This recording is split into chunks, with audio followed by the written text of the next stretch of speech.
You probably think of festivals as colorful, joyful celebrations filled with music, food, and laughter. But what if I told you that in some corners of the world, festivals aren't just about fun, they're about danger, adrenaline, and sometimes risking your life in the name of tradition? These are events where crowds willingly put themselves in harm's way, not for glory, not for money, but to keep alive a ritual that's been passed down for generations. Some of them involve wild animals, others fire, weapons, or sheer chaos. And yet thousands still attend every year, knowing full well that one wrong step could mean serious injury. Worse, these aren't just parties. They're trials of courage, endurance, and sometimes madness. And today, we're recounting down the 10 most dangerous festivals in the world, starting with 2 that will make you question the limits of human bravery. Number 10, the running of the bulls, Pamplona, Spain, every July, for 9 heart-pounding days. The historic streets of Pamplona transform into a high-speed gauntlet where human courage or foolishness is tested against pure animal instinct. The running of the bulls, or encierro, dates back to the 14th century, when locals would guide bulls from the countryside to the bullfighting ring. What started as a functional chore became a daring tradition, and eventually a global spectacle.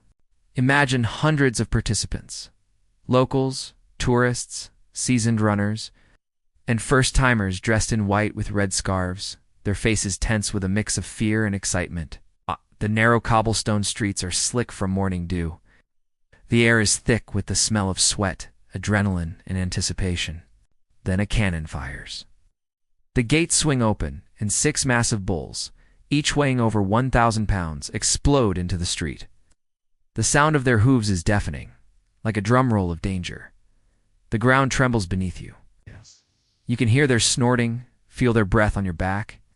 The crowd surges forward, but the street is narrow. If someone trips, everyone piles up. Some runners glance back only to see curved horns slicing the air inches from their bodies. There's no escape except forward. In the chaos, people collide, stumble, and fall, and in the blink of an eye, a bull can gore a runner, sending them airborne. Since official records began in 1910, at least 16 people have lost their lives. One of the most infamous incidents occurred in 2009, when a 27-year-old runner named Daniel Jimeno Romero was fatally gored in the neck. Every year, between 200 to 300 people are injured, broken bones from being trampled, concussions from falls, deep horn wounds from bulls that plow straight through the crowd. And yet the event's popularity never fades. For some, surviving the encierro is a badge of honor, proof of courage. For others, it's a once-in-a-lifetime adrenaline rush that no theme park ride could ever match. Tourists from around the world flock to Pamplona, knowing that in this ancient city, danger is part of the celebration. The locals insist it's about tradition, pride, and the connection between man and beast. But as you stand in those cobblestone streets, heart-pounding, you realize it's also about defying death, if only for a few breathless seconds. Number 9. Taipasum Piercing Festival, Malaysia and Singapore. If the running of the bulls tests your speed, Taipasum tests your ability to endure almost unimaginable pain. This Hindu festival, celebrated mainly in Malaysia, Singapore, and parts of India, honors Lord Murugan, the god of war. It is a day of penance, devotion, and spiritual cleansing. For many devotees, the journey begins weeks before, with fasting, meditation, and strict abstinence to prepare both body and mind. On the day itself, the streets are flooded with barefoot pilgrims, many dressed in yellow, carrying offerings to temples amid the pounding of drums and the chanting of prayers. But what shocks outsiders is how some devotees demonstrate their devotion through ritual piercing of their skin, cheeks, and even tongues with sharp skewers, hooks, and spears. The most striking sight is the kavadi, towering, ornate frames decorated with flowers, peacock feathers, and statues of deities, attached to the body with dozens of metal spikes. Some kavadi weigh over 80 pounds, supported entirely by the devotees' pierced skin and muscles. Others drag heavy chariots using hooks embedded in their backs. All of this is done without anesthesia, without modern medical supervision. The conviction that faith will shield them from harm.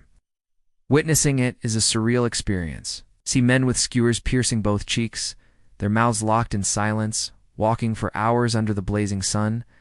You see women with hooks dangling from their backs, each connected to offerings for the gods. Some participants sway in trance-like states, eyes closed, lips whispering prayers. The danger is ever present. Open wounds can lead to infection.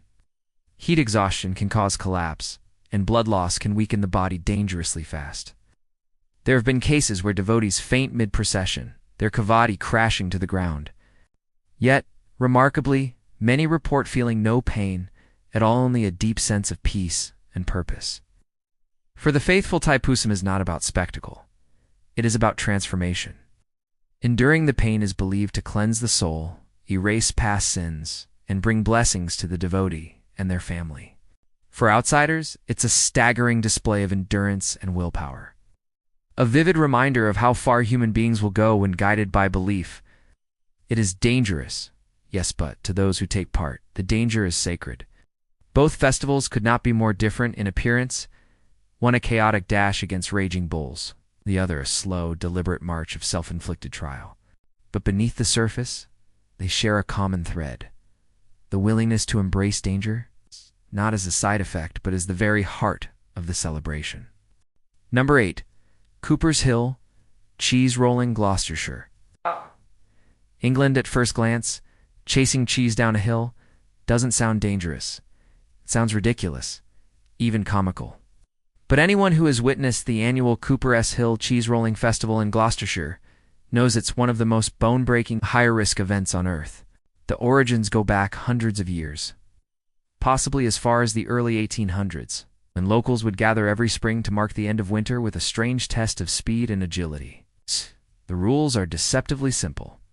A 9-pound wheel of double Gloucester cheese is released from the top of an incredibly steep hill, and dozens of participants sprint after it. The first person to cross the finish line at the bottom wins the cheese. Sounds harmless? Think again.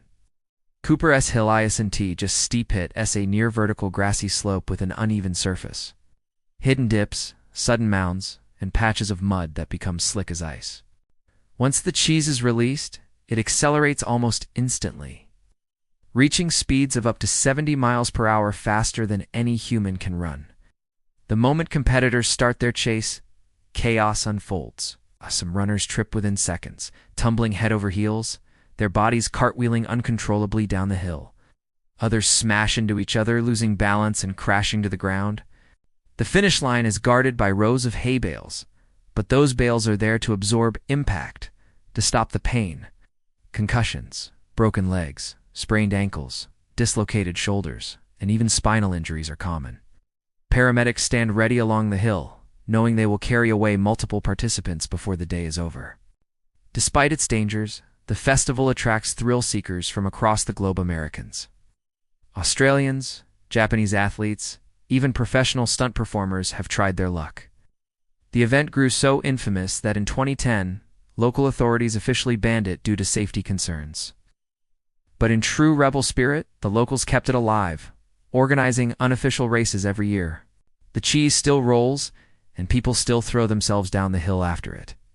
Winning is a badge of honor, but some say the real achievement is making it to the bottom with all your bones still intact. For many, it's not just about it's about proving you have the courage to face the hill, knowing full well it will try to break you. Number 7. The Firework Battle of Tultepec, Mexico. If you think fireworks are dangerous when lit in your backyard, imagine transforming them into an all-out urban battlefield. Welcome to the Firework Battle of Tultepec, part of the National Pyrotechnics Festival held every March in this small Mexican town. Tultepec is known nationwide as the heart of Mexico's fireworks industry. Almost 60% of its residents work in pyrotechnics. The festival itself is a week-long explosion of light, noise, and color. But its most notorious event is the Pamplona de Toros, which translates to running of the bulls. Only here the bulls aren't made of flesh and blood, they're giant wooden bull frames covered in fireworks, rockets, and sparklers. As night falls, the streets are packed with thousands of people, locals, tourists, photographers, and of course, the brave souls who will carry and chase the firebulls. The air is thick with smoke and the smell of gunpowder. At the signal, the bulls are lit, and instantly they erupt in a shower of sparks, hissing rockets and exploding firecrackers. The carriers charge into the crowd, weaving, spinning, sending flaming trails in every direction. There's no safe viewing area. Everyone in the street is fair game. Sparks land on hair, jackets, and bare skin, leaving stinging burns. Rockets shoot off unpredictably, exploding at head height. The danger is not theoretical injuries are expected. People walk away with burnt arms, blistered skin, and clothes singed through. And yet the atmosphere is euphoric. For the people of Tolpec, this isn't reckless chaos. It's an act of devotion to St. John of God, the patron saint of fireworks makers. It's also a show of pride in a craft that has defined the town for generations. Even after several tragic large-scale accidents in Tolpec's history, including a 2016 market explosion that killed over 30 people, the festival remains unshaken. The locals see the danger as part of their heritage. Something outsiders might fear, but insiders embrace as a symbol of identity and resilience. Visitors who experience it for the first time often describe it as stepping into a surreal dream, a swirling storm of light, noise, and adrenaline. There's laughter and shouting, the crackling of fireworks overhead, and the rush of ducking just in time to avoid a rocket. It's raw, it's wild, and it's dangerous by design. And much like Cooper's Hill, the people who come here aren't looking for safety. They are rechasing that rare mix of fear and exhilaration you can only find in the heart of a dangerous festival. Both of these events, one a chaotic downhill sprint after cheese, the other a fiery battle in the streets, show that danger wears many faces. Sometimes it's the physical brutality of a steep hill determined to throw you off your feet. Other times it's the unpredictable fury of fire bursting all around you. Either way, those who take part do so knowing that safety is never guaranteed, and that is exactly why they can resist. #6 Onbushira Festival Nagano. Japan. Every 6 years in the Nagano prefecture of Japan, thousands gather for an event that is equal parts awe-inspiring and terrifying, the Onbushira Festival, or Honored Pillars. The tradition dates back more than 1,200 years, making it one of Japan's oldest continuous rituals. Its purpose is to renew the sacred pillars of the Suwa Grand Shrine, a Shinto sanctuary revered for centuries. The heart of the festival involves felling enormous fir trees from the mountains and transforming them into massive logs, each over 50 feet long and weighing upwards of 10 tons. These logs must be transported down treacherous mountain slopes and across rivers before being raised upright at the shrine.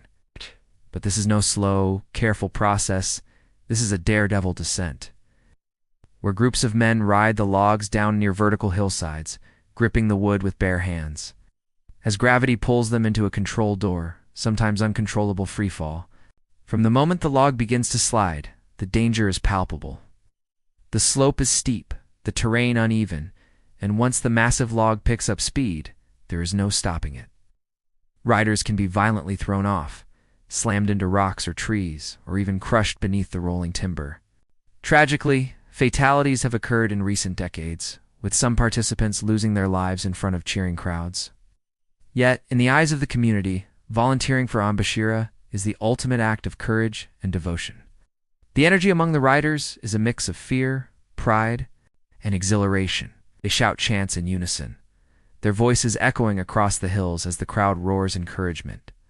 The descent lasts only seconds, but in those moments, riders are suspended between life and death, fully aware that a single misstep could mean disaster.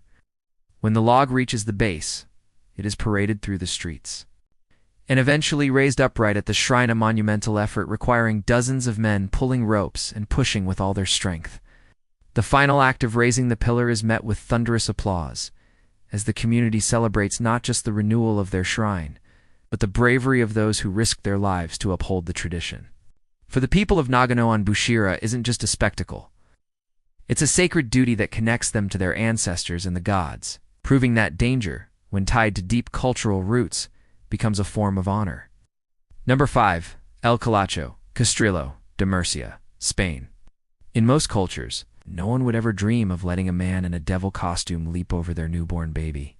But in the small Spanish village of Castrillo de Murcia, it's exactly what happens during the centuries-old festival of El Calcio.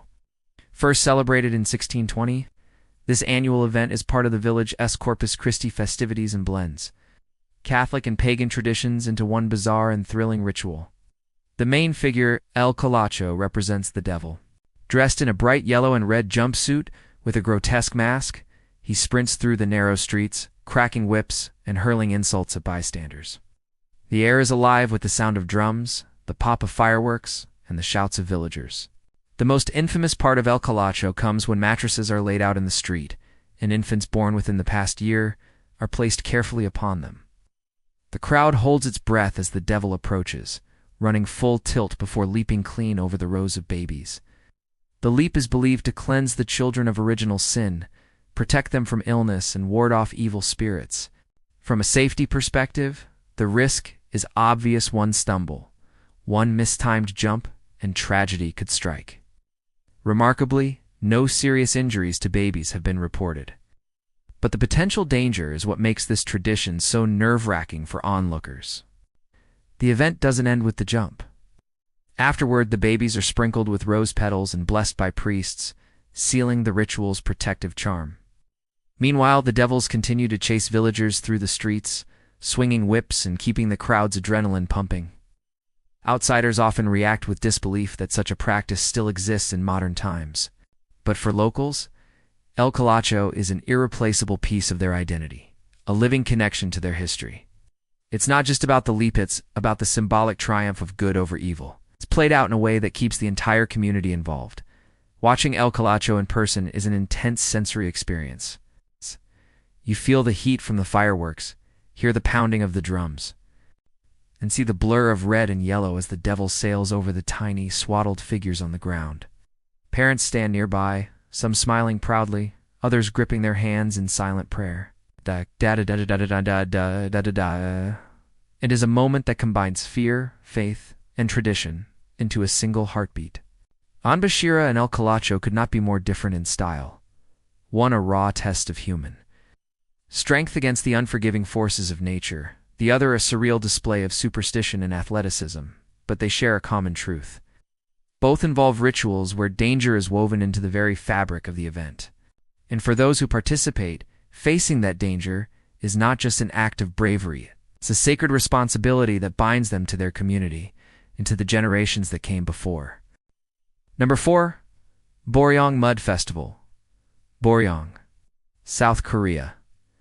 At first glance, the Boryong Mud Festival looks like the kind of event Do you take your friends to for a day of harmless fun? Giant inflatable slides, mud, wrestling pits, obstacle courses, and beach concerts under the summer sun? It started in 1998 as a clever marketing campaign to promote Boryong's mineral-rich mud, which is said to be packed with beneficial nutrients for the skin. But as the years went by, the festival evolved into a massive, high-energy gathering that attracts over 2 million visitors annually, including thousands of foreigners who fly in just for the chance to roll around in the gray sludge. While it looks playful in glossy photos, the reality is far more intense. The mud, while soft, is incredibly slippery, making every step a gamble. Imagine sprinting across a slick surface, colliding with people coming from all sides, and trying to stay upright while the ground shifts beneath you. In the wrestling pits, participants often lose their balance and fall awkwardly, leading to sprained wrists, twisted knees, and even concussions. In the inflatable mudslides, people launch themselves headfirst into a wall of other bodies, not realizing that momentum in mud is far harder to control than on dry ground. Add alcohol to the mix because the festival has no shortage of beer tents and beach bars, and you have a perfect recipe for accidents. There have been cases of dislocated shoulders during mud marathons, broken ribs from collisions, even fainting from heat stroke, as temperatures soar above 90 degrees Fahrenheit, 32 degrees Celsius. Many underestimate how quickly dehydration sets in when you are physically active for hours in the hot sun, even if you're covered in cooling mud. Lifeguards also stay busy, as festival goers often run straight from the mud fields into the sea to rinse off, only to be caught in strong coastal currents they weren't prepared for. Despite these hazards, the atmosphere is electric music blares from the stage. Strangers laugh together as they wrestle in the pits, and people emerge from the mud, covered head to toe, grinning like kids. The danger is real, but it's part of the charm. No one walks away without at least a few bruises, and most wear them like badges of honor. #3 Goat Tossing Festival Manganeses de la Polverosa. Spain. Of all the festivals on this list, few have been as controversial or as misunderstood as the Goat Tossing Festival, or La Fiesta de la Cabra. For centuries, this tradition was held in the small Spanish village of Manganeses de la Polverosa, as part of their celebration for St. Vincent de Paul. The ritual's centerpiece was as bizarre as it sounds. A live goat would be carried to the top of the church bell tower, then thrown from the height into a crowd of villagers.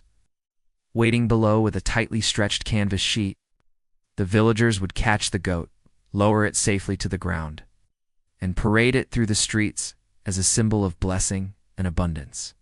Locals argued that no harm came to the animal, insisting they were skilled enough to catch it without injury.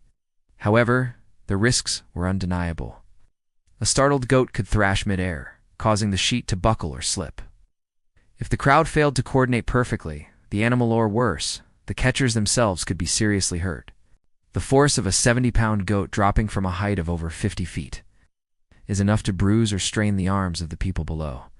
And there were reports over the years of sprains, falls, and even minor fractures among the volunteers. But the festival drew fierce criticism from animal rights groups in the late 20th century, with protests making headlines across Spain.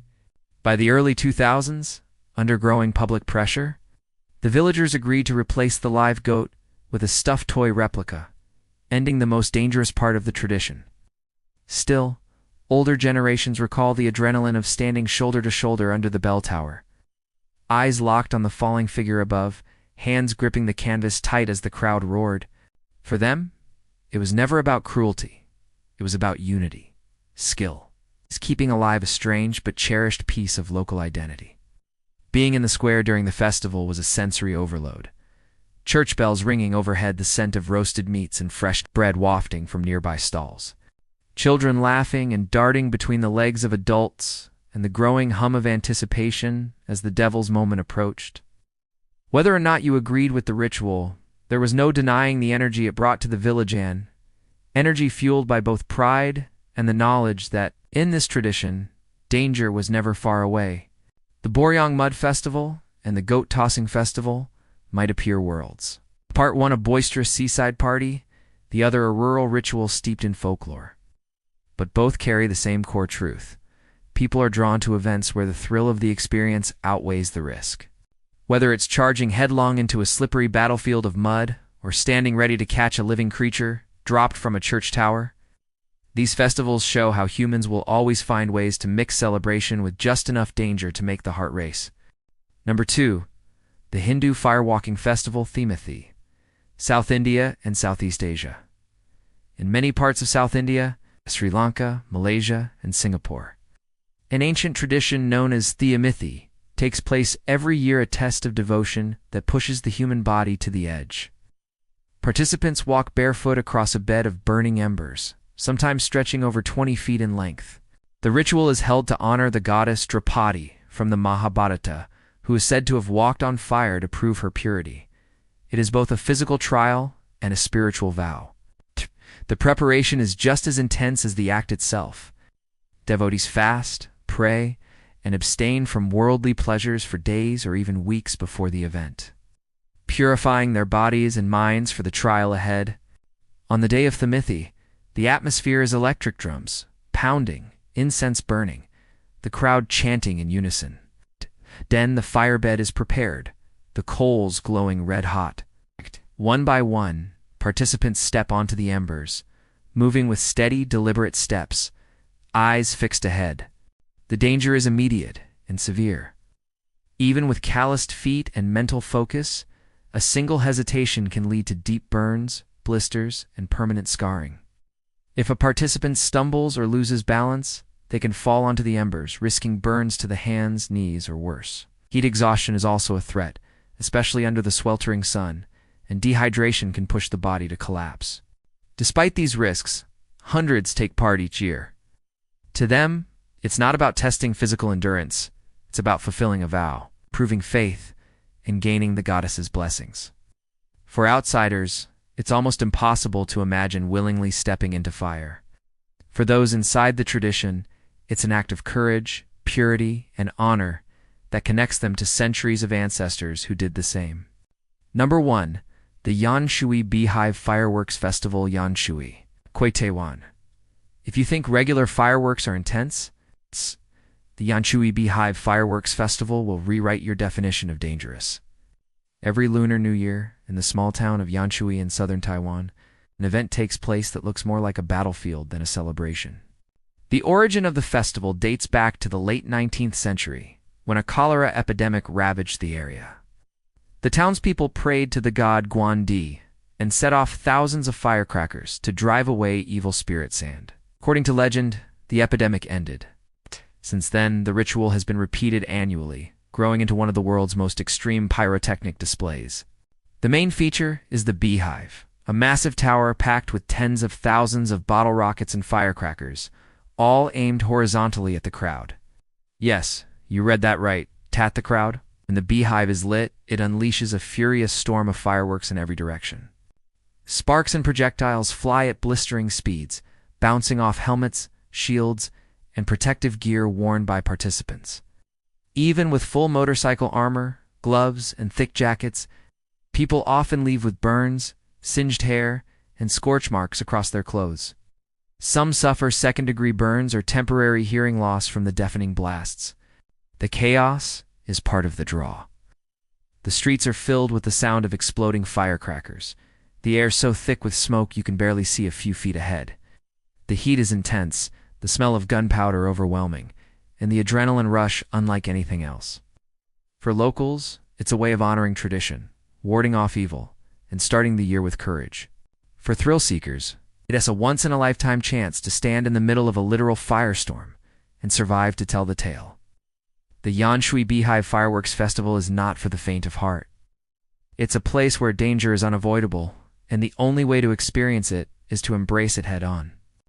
And for that reason, it takes the #1 spot on our list, not just as the most dangerous festival in the world, but as a living reminder that for some communities, the line between celebration and survival is razor thin.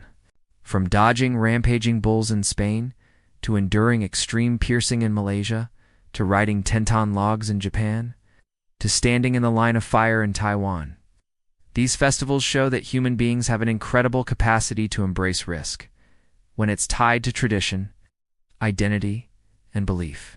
They remind us that danger can unite people just as much as joy, and that sometimes the thrill of facing the edge is exactly what makes life worth celebrating. If you like this video, don't forget to hit the like button and share it so YouTube can spread it to more people. Subscribe to our channel for more jaw-dropping top 10 lists from around the world. And hit the bell icon so you never miss our next countdown of unbelievable stories. Got a dangerous festival in your country that should be on this list? Drop it in the comments. We might feature it next time.